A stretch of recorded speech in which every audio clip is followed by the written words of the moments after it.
पश्चिम विदर्भातील शिवभक्तांची काशी म्हणून ओळखल्या जाणाऱ्या मूर्तिजापूर तालुक्यातील लाखपुरी येथे श्री लक्षेश्वर संस्था येथे आज सोमवंती अमावस्येनिमित्त भाविकांची प्रचंड गर्दी झाली आहे।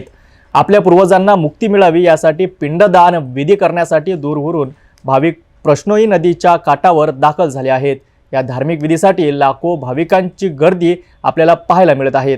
मूर्तिजापूर आणि दर्यापूर तालुक्याच्या सीमेवर असलेल्या प्रयोशनी नदीच्या घाटावर बुधवारी श्रद्धा आणि भक्तीचा संगम पाहायला मिळाला।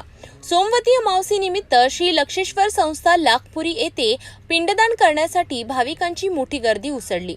पश्चिम विदर्भाच्या कानाकोपऱ्यातून शिवभक्त आपल्या पितरांना मोक्ष मिळावा यासाठी येथे आले आहेत।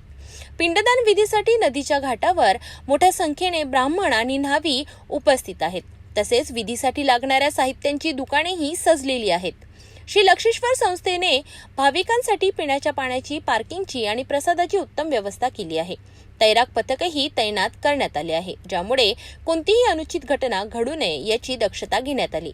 परंतु दुसरीकडे मंदिर आणि नदीकडे जाणाऱ्या रस्त्यांवरील अस्वच्छता आणि चिखलामुळे भाविकांना काही प्रमाणात गैरसोयीचा सामना करावा लागेल।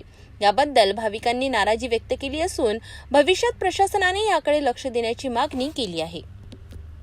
अखेरीस लाखपुरी येथील श्री लक्षेश्वर संस्थेतील सोमवंती अमावस्या हा पिंडदान विधी मोठ्या श्रद्धेने आणि उत्साहाने पार पडला। संस्थेने केलेल्या चांगल्या व्यवस्थेचे कौतुक होत असले तरी रस्त्यावरील अस्वच्छतेमुळे भाविकांना झालेल्या त्रासावर प्रशासनाने गांभीर्याने विचार करणे गरजेचे आहे। पुन्हा भेटूया अशाच एका धार्मिक आणि महत्त्वपूर्ण बातमीसह। नमस्कार।